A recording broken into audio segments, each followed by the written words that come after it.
உச்சம், திடம், ஞானம், உயிர்ப்பு என்கிற செய்தியை தானியமாலி வழியாக ராவணனுக்கு கடத்துகிறார். அது ஒரு பெரிய விஷயம். அது கம்பன் அந்த போட்ட வார்த்தைகளிலே நமக்கு தெரிகிறது. இப்படி நீங்க ஒவ்வொரு பாத்திரங்களுடைய அமைப்பிலுமே, நீங்க ஒவ்வொரு பாடல்களிலுமே எல்லாம் சாதாரண வார்த்தைகளாக போயிருக்க வேண்டியவற்றை ஏன் கம்பன் சில நுணுக்கங்களை செய்தார் என்றால், அதுதான் இந்த சமூகத்திற்கான செய்தி. அதனால்தான் 800 ஆண்டுகளை கடந்தும் கூட இன்றைக்கும் கம்பன் நம்மிலே உயர்ந்து நிற்கிறார். நீங்க நான் நிறைவா இந்த விஷயத்தை சொல்றேன். போர் கடைசி நான் முன்னாடி சொன்ன மாதிரி போரினுடைய நிறைவு நாள். இந்த நிறைவு பகுதியில ராவணன் போர் இன்று போய் நாளை வான்னு சொல்லிடுறார். ராவணனிடம் சொல்லிடுறார். சரி, ராவணனிடம் சொன்ன உடனே ஒருவேளை ராவணனுக்கு மனசு மாறிட்டுதா, என்ன பண்ணிருப்பான்? இவ்வளவு நல்லவனா இருக்கான், இன்று போய் நாளை வான்னு சொல்றான், மனசு மாறிட்டுதா? அப்ப கம்பன் போடுகிற அந்த வார்த்தை பாருங்க, இன்று போய் நாளை வா என்று நல்கினன். யாரு? ராமன். இன்று போய் நாளை வா என்று நல்கினன், நாகு இளங்கமுகின் வாழை தாமுறு கோசலை நாடுடை வள்ளல். எவ்வளவு பெரிய வார்த்தைகள் பாருங்க. ஒரே வார்த்தையில சொல்லியிருக்கலாம். ராமன் இன்னைக்கு போய் நாளைக்கு வான்னு ராவணனை சொன்னான்னு கம்பன் நிப்பாட்டி இருக்கலாம்ல. ஏன் நான் இந்த தலைப்பை கம்பன் இன்றும் என்றும் அன்றும் எடுத்த அதை ஏன் நிறைவாக இந்த செய்தியை சொல்கிறேங்கிறத நான் இந்த விஷயத்துல சொல்றேன். இன்று போய் நாளை வா என்று உரைத்தனன், நாகு இளங்கமுகின் வாழை தாமுறு கோசலை நாடுடை வள்ளல் என்று கம்பன் ராமபிரானை சொல்கிறார். ஏன்னா ஒருவேளை இன்று போய் நாளை வான்னு சொன்ன உடனே ராவணன் மனசு மாறி இவன் இவ்வளவு நல்லவனா இருக்கான், இவன்கிட்ட நம்ம மனைவி ஒப்படைச்சிட்டா அவனுடைய நாடு அவனுக்கு கொடுத்தாகும், ராவனுடைய நாடு. ஆனா ராவன் என்ன பண்ணி வச்சிருக்காரு?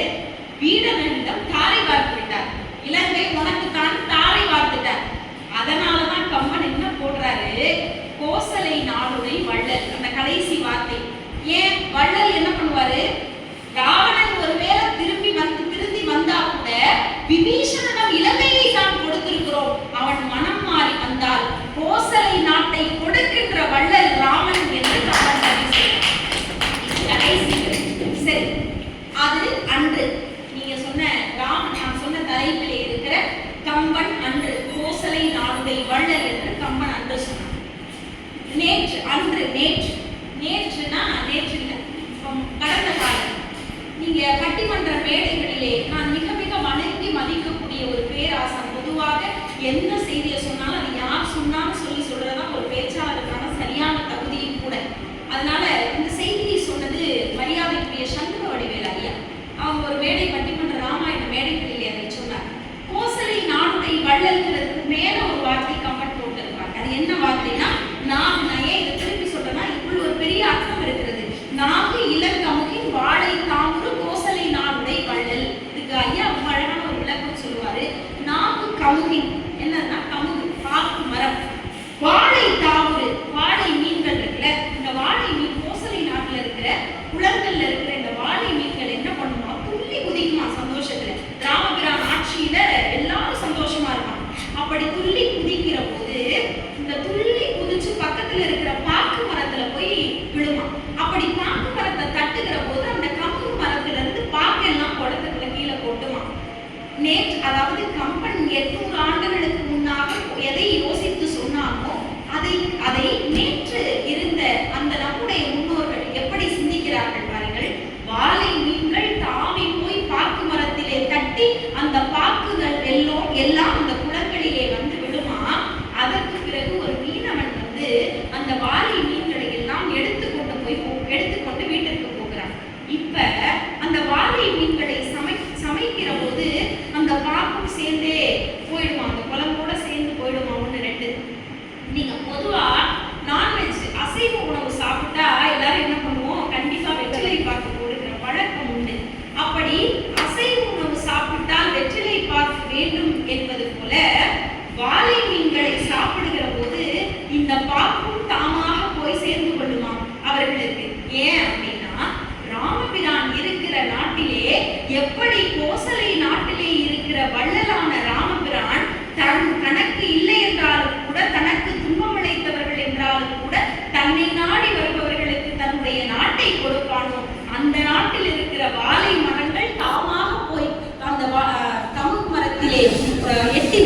கமுகு மரத்தில் இருக்கிற பாக்கின் வழியாக உலகிலே கொதித்து மீன்கள் உணவாகிற போது சேர்த்து பாக்கையும் கொடுக்குமாம். ராமனை போலவே அந்த ஊரில் இருக்கிற மீன்களுக்கும் அந்த தன்மை இருக்கும். அதனால்தான் அன்றைக்கு ராமனை பற்றி சொல்லுகிற போது கம்பன் இப்படி சொன்னார் என்று சண்படிவேல் ஐயா அதற்கு அழகான விளக்கம் ஊமையை கொடுத்தார். நான் இப்படி சிந்தித்து பார்க்கிறேன். அன்றைக்கு கம்பன் அதை நினைத்து எழுதினாரா என்பது நமக்கு தெரியவில்லை. ஆனால் 800 ஆண்டுகளுக்கு பிறகு கம்பனை பற்றி சிந்திக்கிற போது அவன் வார்த்தைகளை வைத்து நமக்கு தேவையான வாழ்வியல் விழுமியங்களை எல்லாம் நேற்றைக்கு இருக்கிற முன்னோர்கள் நமக்கு செதுக்கி கொடுத்திருக்கிறார்கள். அதை நாம் இன்றைக்கு இருக்கிற இளைய தலைமுறைக்கு கடத்தினால் நாளைக்கு வருகிற அந்த தலைமுறைக்கும் நம் தமிழ் சமூகத்தினுடைய பண்பாடும் நம்முடைய தமிழும் என்றும் நிலைத்து நிற்கும். அதனால் தான் நான் உறுதியாக சொல்கிறேன், கம்பன் அன்றும் இருந்தான், நேற்றும் இருந்தான், என்றுமே இருப்பான். அப்படி என்றுமே இருக்கிற கம்பனினுடைய ஆகச்சிறந்த கன்னி தமிழை இன்றைக்கும் பேசிக் கொண்டிருக்கிறோம். இந்த திருத்தவத்துறையிலே நிறைய ஒரு விஷயம் சொல்றேன். டி.கே.சி. ஐயா அவர்களிடம் காந்திஜி அவர்கள் கேட்டாங்க. அந்த வால்மீகி ராமாயணத்தை எல்லாம் சொல்லி முடிச்சதுக்கு நம்முடைய கம்ப ராமாயணத்தினுடைய உண்மைகளை எல்லாம் டி.கே.சி. அவர்கள் சொன்ன போது காந்திஜி கேட்டாராம், எனக்கும் இந்த மாதிரி வரி வரியாக உங்களுடைய தமிழிலே இருக்கிற கம்பராமாயணத்தை வரி வரியாக படித்து அந்த உண்மைகளை எல்லாம் எனக்கு கேட்க வேண்டும் என்று ஆசையாக இருக்கிறது அப்படின்னு டி.கே.சி. அவர்களிடம் சொன்ன போது காந்திஜியிடம் டி.கே.சி. அவர்கள் சொன்னார்களாம், அதற்கு வாய்ப்பே இந்த பிறவியில் உங்களுக்கு இல்லை. ஏனென்றால் கம்பராமாயணத்தில் கம்பனினுடைய சுவையை முழுவதுமாக அறிய வேண்டும் என்றால் நீங்கள் அடுத்த பிறவியில் தமிழனாக பிறந்தால்தான் அந்த சுவையை அறிய முடியும் என்று டி.கே.சி. காந்திஜியிடம் சொன்னாராம். அப்படி காந்திஜி ஆசைப்பட்ட நேசித்த கம்பனினுடைய தமிழ் இன்றைக்கு நமக்கு வரமாக வந்து வாய்த்திருக்கிறது. அதை வருங்கால தலைமுறைக்கு நாம் எடுத்து செல்வோம் என்றால் அதுதான் கம்பனுக்கும் அந்த தமிழுக்கும் நாம் செய்கிற மரியாதை. அந்த நல்ல ஒரு முயற்சியை திருத்தவத்துறை கம்பன் கழகம் எடுத்திருக்கிறது. அதனுடைய முன்னேற்றங்கள் இன்னும் பல 100 ஆண்டுகள் கடந்தும் கூட நிலைத்து நிற்க வேண்டும். மிக பிரம்மாண்டமாக ஒரு விழா நடக்க வேண்டும். அப்போதும் நான் முன்னால் சொன்னதை போல சிறப்பு அழைப்பாளராக வந்து பேச வேண்டும் என்று சொல்லி 3 வயதிலே இந்த காரைக்குடி பக்கமெல்லாம் சின்ன பிறந்த குழந்தைகளுக்கு கம்பனுடைய அந்த நினைவு இடமான நாகரசன் கோட்டையிலே கம்பனுடைய நினைவு இடம் இருக்கிறது. வாய்ப்பு இருந்தால் பிள்ளைகளை அழைத்து சென்று அந்த செட்டிநாட்டு பழக்கப்படி 3 வயதுக்குள்ளே இருக்கிற பிள்ளைகளை கம்பனுடைய நினைவிடத்திற்கு போய் கம்பனினுடைய மண் எடுத்து நாட்டிலே வைப்பார்கள். அது ஏன் அப்படின்னா கம்பனை போல கம்பன் வீட்டு கட்டுத்தறியும் கவிபாடும் என்பதை போல கம்பன் தமிழை பிள்ளைகள் பேச வேண்டும் என்று அன்று ஏதோ ஒரு நல்ல வினையால் என்னுடைய தாய் தந்தை அந்த மண்ணை எடுத்து எனக்கு கொடுத்து நாட்டிலே அப்பியதாக என்னவோ இன்றைக்கு